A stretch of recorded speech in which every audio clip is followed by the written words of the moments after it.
Se a mensagem for pregada e sustentada, acredite em mim, sinais e maravilhas vão suceder.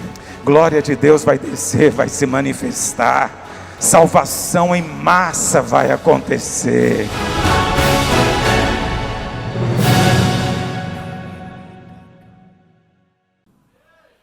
Amém. Na página 6. Você já percebeu que o título é um trocadilho. O jejum tem graça. Em outras palavras, o jejum é do Velho Testamento ou é do Novo Testamento? O jejum deve fazer parte da vida do crente? Isso é o que as pessoas frequentemente questionam. Mas o que é jejum na verdade? Você sabe? Tudo é uma questão de perspectiva. Se você vê de maneira errada, as coisas se tornam erradas. Se você vê de maneira certa, elas se tornam corretas. Aquilo que é de Deus, evidentemente. Então, qual é a perspectiva do jejum que você tem?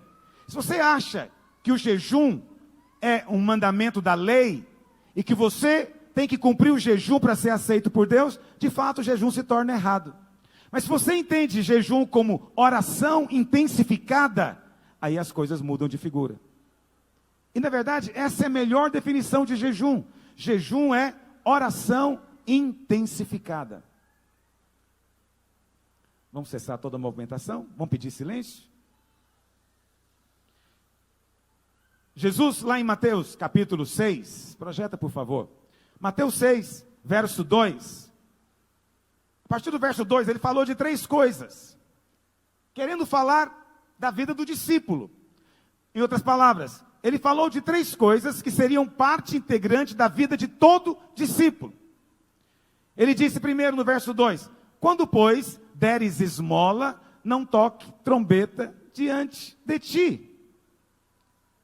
Primeira coisa, então, que o Senhor disse é sobre oferta. E Ele falou como é que deveríamos dar a oferta. Não damos oferta para aparecer, não damos oferta para parecer melhor do que os outros, para demonstrar algum tipo de espiritualidade, mas nós fazemos para o Senhor. Aí você fala, pastor, tem gente que dá oferta com motivos errados? Tem. Tem gente que dá oferta para fazer barganha com Deus? Tem. Tem gente que dá oferta para aparecer? Tem. Mas você nunca vai encontrar ninguém dizendo, olha, por causa disso, agora o crente não deve dar oferta mais. O fato de ter gente que faz da maneira errada, não significa que não podemos fazer da maneira correta. Quantos concordam comigo? Digam amém. A segunda coisa que o Senhor disse, primeira foi sobre oferta. No verso 5, ele fala de oração. Ele diz, e quando orardes, não sereis como os hipócritas, porque gostam de orar em pé nas sinagogas e nos cantos das praças, para serem vistos os homens. Em verdade vos digo que já receberam a recompensa. Então o Senhor primeiro fala de oferta, de dar. Depois ele fala de orar. Tanto a oferta quanto a oração não são um mandamento. Não tem um mandamento de orar, nem no Velho Testamento tinha. Orar é uma expressão de dependência, de fome espiritual. Então, também não tem um mandamento de ofertar. Tanto ofertar quanto orar são feitos de maneira espontânea, voluntária. Mas o Senhor sabe que o crente faz. O crente realmente que nasceu de novo, ele ora. E o crente que realmente nasceu de novo, vai rejeitar a adoração de Mamon. Ele vai ofertar. Mas junto com essas duas coisas, e eu não conheço ninguém que discorda disso. Orar e ofertar, todo mundo sabe que faz parte da vida do crente. Quantos concordam comigo? Mas junto com isso, o Senhor colocou o quê? O jejum. Olha o verso 16. Está no mesmo contexto. O Senhor diz, e também quando jejuardes, não vos mostreis contristados como os hipócritas, porque desfiguram o rosto com o fim de parecer aos homens que jejuam. Em verdade vos digo que eles já receberam a recompensa. Então, veja bem, o Senhor disse, quando você ofertar, quando você orar, quando você jejuar, 3 coisas. Essas 3 coisas fazem parte da vida do discípulo. Agora é uma coisa interessante. Você não vê ninguém questionando a oferta. Aliás, até alguns questionam. Dizem que o crente nem deve ofertar. Mas poucos. Você não vê ninguém questionando a oração. mas o jejum é muito combatido. E você vai encontrar na internet muitas pessoas que se dizem pregadores da graça, não é? Dizendo que jejum é coisa da lei, que jejum está errado. E certamente você que gosta muito de ler na internet, já encontrou pessoas assim. Mas eu digo para você, tenha discernimento, não deis ouvido a qualquer espírito. Não é porque alguém usou a palavra graça que ele está ensinando realmente a graça do Novo Testamento. Não é porque alguém se diz pregador da graça que ele está ensinando de acordo com o ensino apostólico. Okay? Não descreta qualquer espírito. Então Jesus disse, quando você ofertar, quando você orar e quando você jejuar. Esse é o cordão de 3 dobras que faz parte da vida de todo discípulo. Por isso nós jejuamos aqui na videira. Bom, mas assim como podemos orar de maneira errada, e podemos ofertar de maneira errada, também podemos jejuar de maneira errada, sim ou não? Sim. É possível fazer jejum e esse jejum não ter valor diante de Deus? É. Eu coloquei para você aí na revista, eu queria que você acompanhasse. 7 pessoas que não podem jejuar. Primeiro, se você acha que o jejum é para torná-lo mais justo, aceitável ou agradável a Deus, então você não pode jejuar. A nossa justificação é exclusivamente pela fé. Nenhuma obra humana tem poder de tornar você justo, nem mais justo. A nossa justiça nós recebemos inteiramente de Cristo Jesus. Ele se fez pecado para que nele fôssemos feitos justiça de Deus. Você já é justo diante de Deus. Quantos dizem amém? Presta atenção. Justiça é um valor absoluto. Ninguém pode ser um pouquinho justo. Justiça é sim ou não. Ou você é ou não é. Não tem gradação. Não tem 50% inocente. Não, ele é 30% inocente. Não existe isso. Ou é inocente ou é culpado. Ou é justo ou é condenado. E hoje você foi feito justo, inocente, inculpável na presença de Deus. Nada pode ser acrescentado a isso. Mas, e santidade? Santidade aceita gradação, meus irmãos? É possível ser um tanto santo hoje e ser mais santo depois? Sim ou não? Sim! Santidade aceita gradação. Então, à medida em que você cresce em Deus, você se santifica cada vez mais. Está me ouvindo? É por isso que no Velho Testamento tem o santo e tem o santíssimo. Haviam coisas no templo que eram santas e haviam outras que eram santíssimas. Tem crente hoje que é santo, mas tem crente que é santíssimo. Então, santidade tem diferença. Por quê? Santidade é separação. Alguns podem ser mais separados do que outros. Então, o jejum pode ser usado para se santificar? Sim, mas não pode ser usado para se tornar mais justo. Estão acompanhando o que eu estou dizendo? Segunda coisa, segundo tipo de crente. Se você jejua para se tornar mais semelhante a Cristo, então não jejue. Por quê? O que nos transforma não é jejum. O que nos transforma é 2 coisas, diz o Novo Testamento. Primeiro, 2 Coríntios 3,18. Todos nós, com o rosto desvendado, contemplamos como por espelho a glória do Senhor. E enquanto contemplamos o Senhor, somos transformados como, meus irmãos? De glória em? Então o que nos transforma? Contemplar Cristo. Aí você vai dizer, pastor, mas durante o jejum eu posso ver mais de Cristo? Pode. Se você vê mais de Cristo, você é transformado. Mas não é o jejum que transforma. Não é o ato de ficar sem comer que nos transforma. Você não vai ser outra pessoa porque jejuou. Você é outra se você vê Cristo. A segunda maneira como somos mudados está lá em Romanos 12, verso 2. E não vos conformeis com este século, mas transformai-vos pela renovação da vossa. Por que eu falei para você investir tempo confessando a palavra? Por que todo jejum nós investimos tempo para que você tenha um livro devocional? Por que agora no jejum nós estamos insistindo até que você ouça a palavra? Por quê? Só há mudança se a sua mente for renovada. Jejum muda, então? Ficar sem comer muda alguém? Não, mas a sua dieta espiritual muda. O que você come em termos espirituais muda. Não físicos, mas espirituais. Quando estão acompanhando o que eu estou dizendo. Terceiro, se você crê que o jejum fará com que você esteja mais perto de Deus, então pare de jejuar. Pastor, no jejum não fico mais perto de Deus? Presta atenção, vou dizer para você, eu não coloquei esse texto aí, mas você pode ler depois, 1 Coríntios 6,17. Diz o quê? Aquele que se une ao Senhor é o quê? Diga, aquele que se une ao Senhor é um só Espírito, junto com Ele. Quantos se uniram ao Senhor aqui? Primeira coisa. Segunda coisa, você é habitação de Deus. O Espírito Santo mora dentro de você. Quantos creem nisso? Agora, o Espírito Santo mora em você. Tem jeito de você ficar mais perto dele do que você já está? Não, não tem, filho.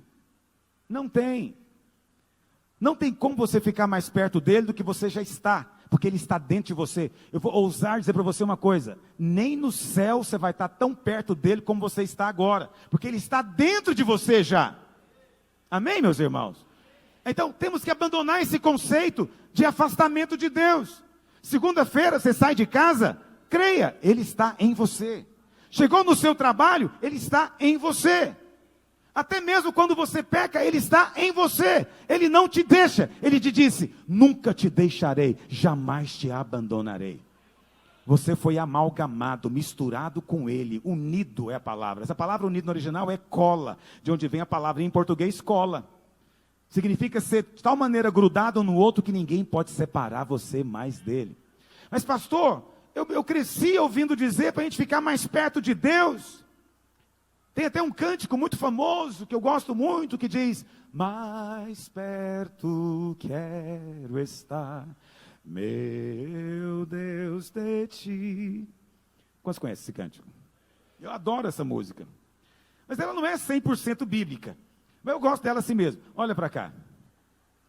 Se você crê, de alguma forma, você aproxima e afasta, eu vou tolerar isso ainda. Mas mesmo se você crê dessa maneira, não é o jejum que aproxima você de Deus. Não é o jejum. Não é a comida que te aproxima de Deus, muito menos a falta de comida. Ok? Lá em Efésios 2, verso 13, Paulo diz o quê? Efésios 2, 13. Mas agora em Cristo Jesus, vós que antes estáveis longe, fostes aproximado. Pelo quê? Pelo jejum? Por uma campanha de oração? Foste aproximado pelo quê? Pelo sangue do Cordeiro, meu amigo. A única coisa que pode abrir o acesso está aqui na taça hoje. É o sangue do Senhor Jesus.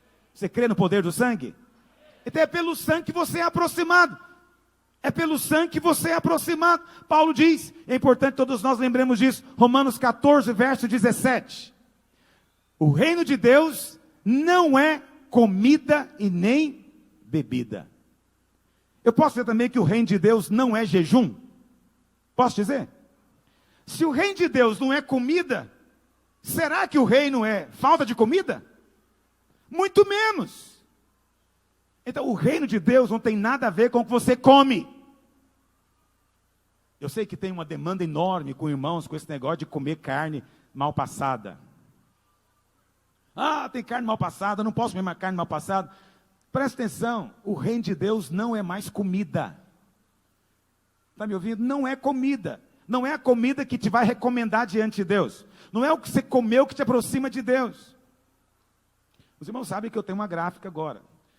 Lá na gráfica aí, é muito interessante, nós fazemos serviço para todo tipo de religião.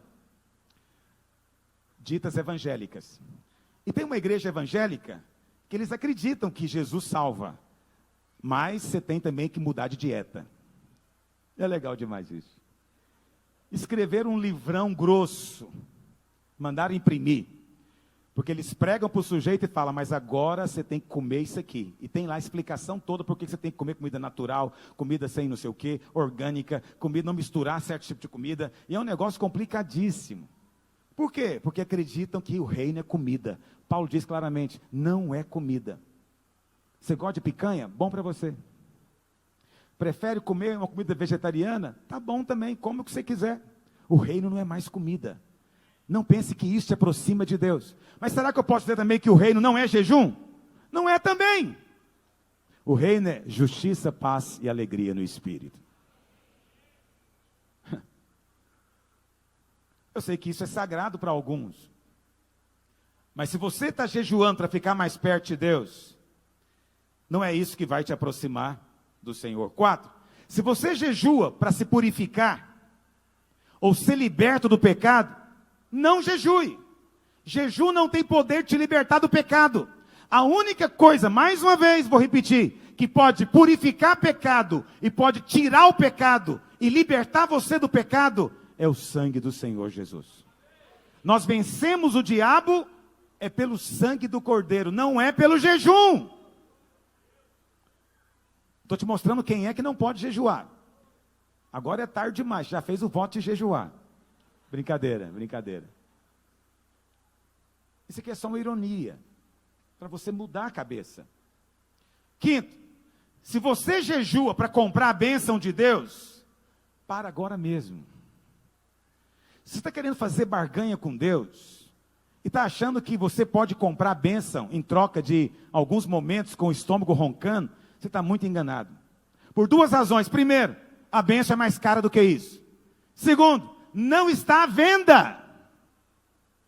Ou você ganha essa bênção, ou ela não vai ser sua nunca. Mas graças a Deus, porque Jesus já pagou o preço pela bênção e está te dando de graça hoje. Pastor, eu posso receber sem jejum? Claro! Não é o jejum que vai te recomendar diante de Deus. Também jejum não é moeda. A moeda é fé. Ah, pastor, mas no jejum a fé pode ser liberada? Pode. No jejum, porque você vai comer muita palavra, você vai orar mais do que o seu habitual. No jejum você vai focar mais nas coisas do céu, pode ser que a sua fé seja liberada. Aí sim, se a sua fé é liberada, coisas vão acontecer. Mas não é o jejum em si, não é o ato de ficar sem comer. Não pense que você é melhor do que outros porque ficou sem comer.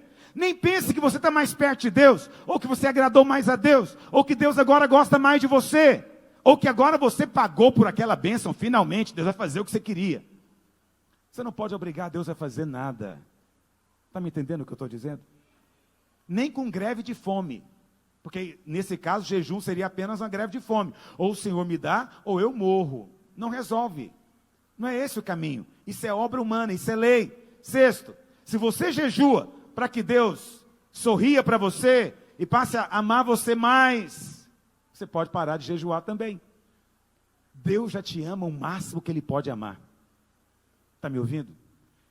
Deus já te ama o máximo. Ah, então, meu jejum não vai alterar o amor dele? Em nada. Ele continua amando você perfeitamente. Por último, se você crê que o jejum pode forçar Deus a responder às suas orações, você está enganado. Pode parar de jejuar também. Jejum não força a Deus coisa alguma. Aliás, nada tem o poder de forçar a Deus. Ah, Deus não me ouviu ainda porque eu estou de jejum. Porque eu não estou de jejum. Porque eu não jejuei ainda. Não, você não pode torcer o braço de Deus a fazer o que Ele não quer fazer. Não há nada que você possa fazer para que isso aconteça. Então, aqui está uma lista de pessoas que não têm maturidade para jejuar. Ainda são crianças. Você sabe, jejum não é para criança. Nossas crianças da Rede Kids não vão jejuar. Elas vão ter uma atividade, elas vão orar por algumas coisas, elas vão fazer uma atividade sobre isso. Tem até a fichazinha para elas orarem também. Vai ser distribuído na célula e nas salas. Mas elas não vão jejuar, sabe por quê? Criança não jejua. Criança não jejua. Agora, essa verdade vale também para as coisas espirituais. Crianças na fé não jejuam. Por quê? Porque ainda não entendeu as bases. Não entendeu a verdade do Evangelho. Ainda está com a mente cheia de religião, cheia de troca, cheia de barganha.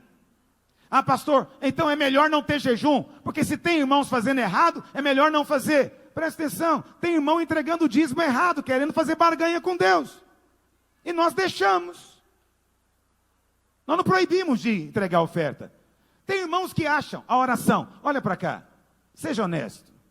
Você não acha que quando ora você fica mais perto de Deus? Mas isso é um engano. A oração não tem poder de te aproximar de Deus. Só o sangue de Jesus tem esse poder. Agora, isso significa então que você não deve orar porque está com mentalidade errada? Não, continue orando, você vai aprender. Continua jejuando, você vai aprender. Mas desde já, mude o conceito que está fora. Quantos estão comigo nessa manhã? Deixa eu responder algumas perguntas que foram feitas sobre jejum. E vou encerrar com elas. Primeiro, pastor, pergunta muito justa. Se o jejum tem todos esses impedimentos, então, para que jejuar? Para que jejuar então?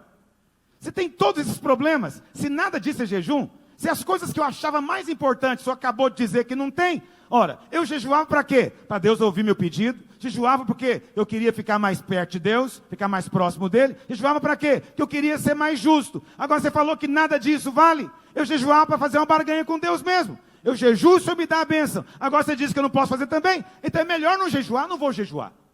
O jejum é voluntário, faz se quiser. Mas por que nós jejuamos? Primeiro, nós jejuamos porque Jesus disse que há recompensa para isso.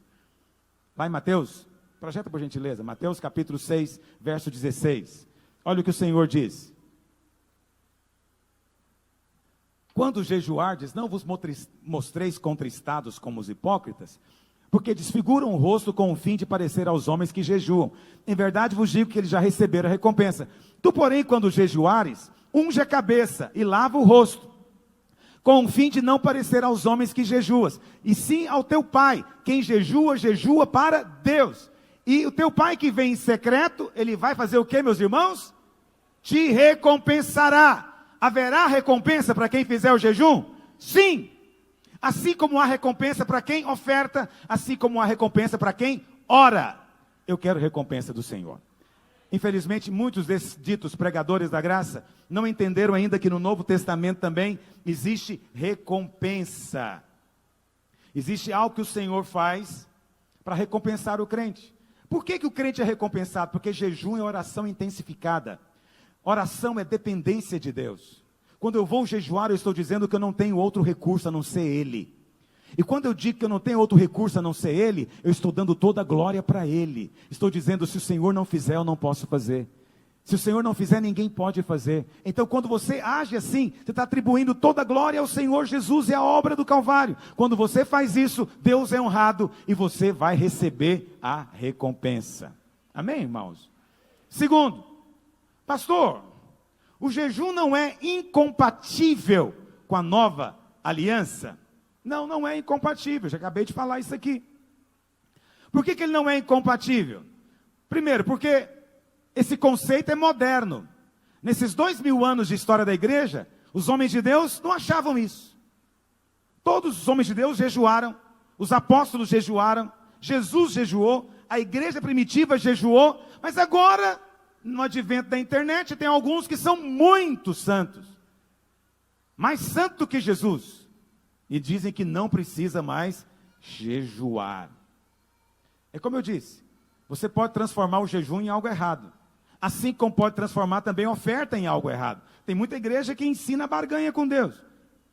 Assim como pode transformar a própria oração em algo errado. Mas não vão parar de ofertar nem de orar. Também não vão parar de jejuar. Terceiro, pastor, mas o jejum não é um sacrifício? Sim, em muitos lugares você vai ouvir isso. Jejum é um sacrifício ou não, meus irmãos? É ou não é? Claro que é, meu Deus do céu. Se ficar sem comer não te incomoda, eu te admiro muito. Eu jejuo, mas dizer que não envolve um pouquinho de sacrifício, ou até muito tem dia, envolve. Tem dia que eu fico com muita fome, que eu até tremo de fome. Eu sou igual criança ainda. Me dá tremedeira de fome. Aí eu tenho que sentar e me controlar. Até a hora de eu quebrar o jejum. Então, jejum é sacrifício, sim. Aí alguém diz, bom, se é sacrifício, então, nós não podemos fazer, porque isso é do Velho Testamento. Não, o Novo Testamento tem sacrifício também. Vamos ler isso? Hebreus 13, verso 15. O que diz? Por meio de Jesus, pois, ofereçamos a Deus sempre sacrifício de... Presta atenção. O autor de Hebreus está dizendo que louvar é um sacrifício. E que Deus aceita esse sacrifício. Pastor, não, louvor é muito bom. Louvor é bom no dia bom. Agora, a Bíblia fala para você louvar só no dia bom? Em todo tempo bendirei o teu nome. Em todo tempo teu louvor estará nos meus lábios. Já leu isso no Salmo, se não me engano, 38? Em todo tempo, isso significa o quê? Que você tem que louvar no dia bom e no dia mau. Tem que louvar no dia que você ganha e no dia que aparentemente você perde. Tem que louvar no dia que você é elogiado, no dia que você é criticado. Você louva sempre. Tem dia que o louvor é bom. Mas tem momentos que louvar é um sacrifício, é ou não é, meus irmãos? Um dia eu estava chegando aqui, entrando, e os irmãos estavam tudo dançando, pulando. Uma irmã chegou em mim em prantos, e ela falou, pastor, eu acho que a igreja tem que ser mais sensível àqueles que estão sofrendo na alma. Eu não estou em condições de ficar pulando. Na hora eu fiquei penalizado por ela, porque ela não entendeu que há sacrifícios de louvor. É quando nós louvamos, quando não temos vontade de louvar. Ainda que a figueira não floresça, ainda que não haja gado no pasto, o produto da oliveira minta, no campo não haja mantimento, todavia eu me alegrarei no Senhor e exultarei no Deus da minha salvação. Isso é gostoso de fazer? Não, tem dia que é sacrifício. Sacrifício. Quantos já ofereceram a Deus sacrifício de louvor aqui? Deus se agrada disso, a recompensa. Então, tem sacrifício no Novo Testamento, aliás, tem mais, olha o que diz o verso 16. Não negligencieis igualmente significa o quê? Do mesmo jeito que tem sacrifício de louvor, tem também o quê? A prática do bem e a mútua cooperação, pois também com tais sacrifícios Deus se compraz, se agrada. Qual que é o outro sacrifício que Deus se agrada? Traduzindo ali em miúdo, significa que às vezes você dá uma oferta como sacrifício. O que você acha que é mútua cooperação? É ajudar o outro com dificuldade. É enfiar a mão no bolso. Então, às vezes o louvor é sacrifício, e o autor de Hebreus diz que também a mútua cooperação e a prática do bem, às vezes é sacrifício. Quando for sacrifício, faça, porque Deus se compraz. Então, o jejum também tem momento que é bom, vamos ser francos. Tem momento que o jejum é maravilhoso. Tem momento que vem um êxtase. Tem momento que seu coração pega fogo. Tem momento que você acha que pode ficar o resto da vida sem comer. Quantos já sentiram isso alguma vez? Eu já senti isso. Depois do terceiro dia de jejum, parecia que eu não precisava comer mais. Que eu tinha superado essa coisa infantil de comer arroz e feijão. Mas era um engano meu. Tem esse momento.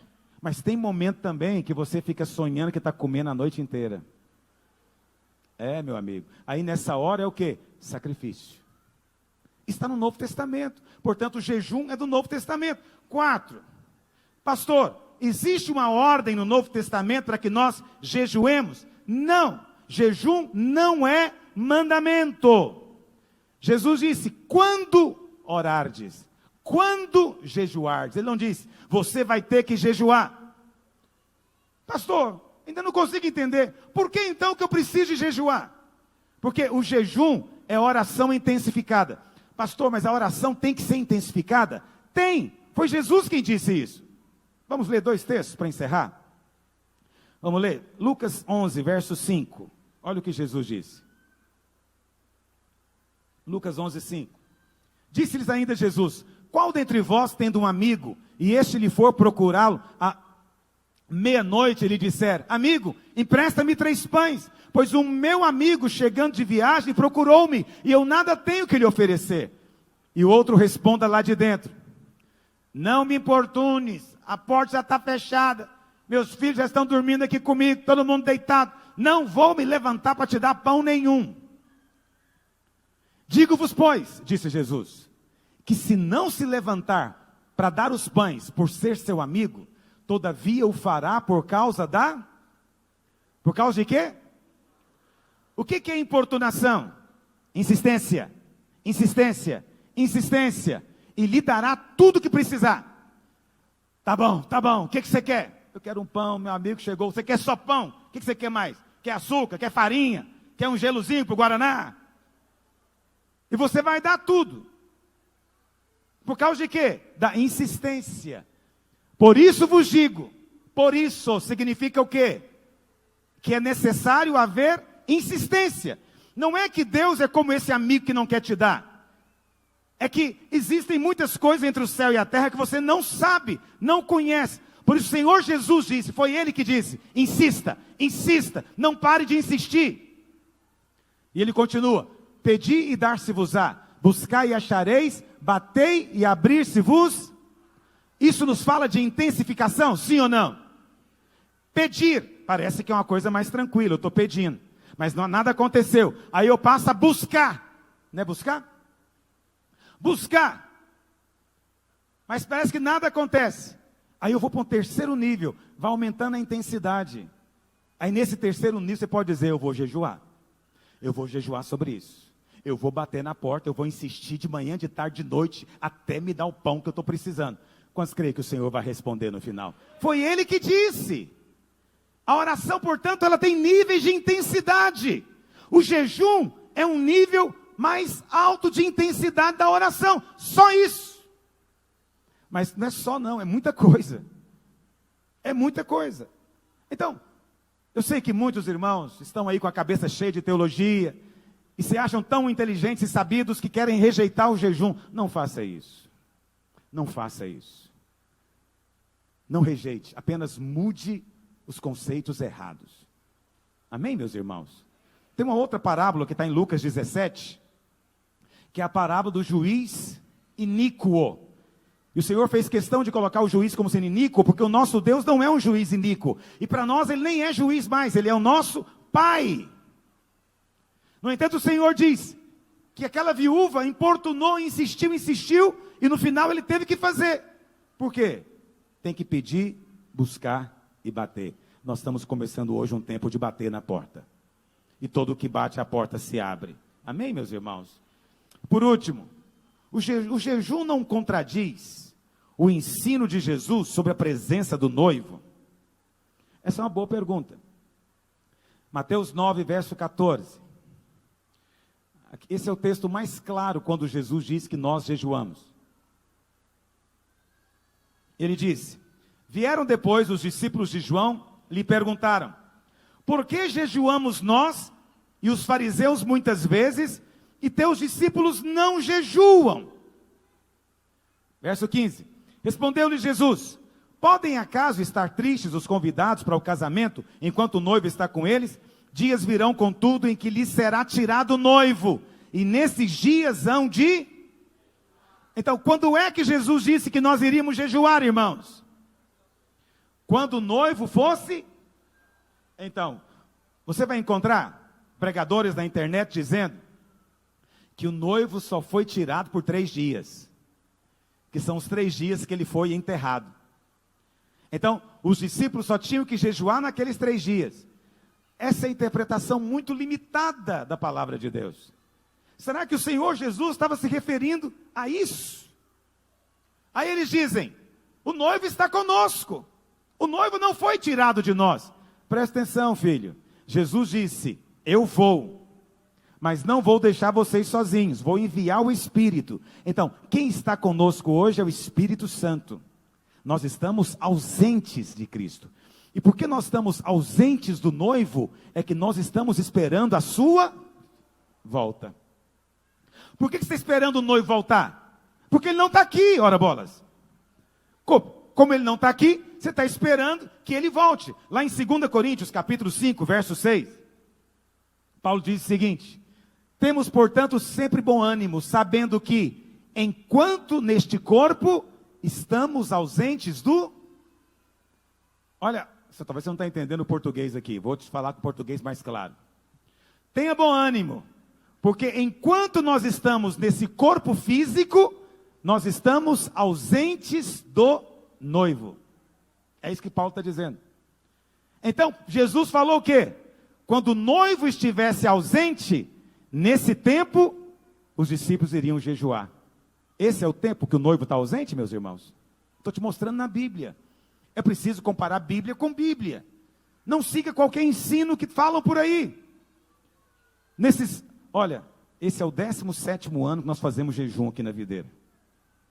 Alguns participaram de todos, né, pastor Mauro? Outros da maior parte. Nesses 17 anos, todas as vezes ouvimos críticas. Não precisa jejuar mais. Não tem que jejuar mais. Por que a videira tem esse negócio? Não tem que jejuar mais. Sempre nos acusavam de sermos ascetas, de querer termos obras diante de Deus. Nesses 17 anos foi assim. Mas nesses 17 anos, em todo o jejum, temos experimentado o milagre de Deus. Deus tem confirmado a sua obra entre nós de uma maneira ou de outra. Fique em pé onde você está.